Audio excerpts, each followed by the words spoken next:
আরে আমার জন্যও দাঁড়াও, লিফট তো ফুল হয়ে গেছে, এখন কি করব? তখনই অ্যানি বিজয়কে ধাক্কা মেরে দেয়। সরি, আমার ইন্টারভিউর জন্য দেরি হয়ে যাচ্ছে। এই মেয়েটা তো বসকে ধাক্কা মেরে দিল। এই মেয়েটার থেকে যদি আমি প্রতিশোধ নিই তাহলে বস আমাকে অনেক ভালোবাসবে আর আমাকে বিয়েও করবে। ইয়ার ইন্টারভিউ কোথায় দিব?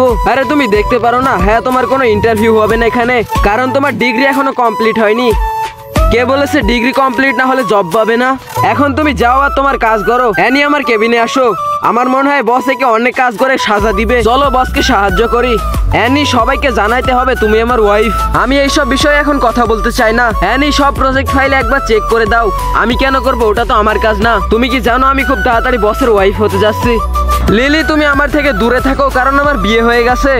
এটা আমাদের বসের ওয়াইফকে দিয়ে দিও। লিলি অ্যানির থেকে বদলা নেওয়ার জন্য পোশাকটা অ্যানিকে দিয়ে দেয়। বস আপনার ওয়াইফের পোশাকটা পরে নিছে, এমন মেয়েকে তো কোম্পানি থেকে বের করে দেওয়া উচিত। তুমি ঠিক বলেছো, এই জন্য তুমি কোম্পানি থেকে বেরিয়ে যাও, কারণ এটাই আমার ওয়াইফ।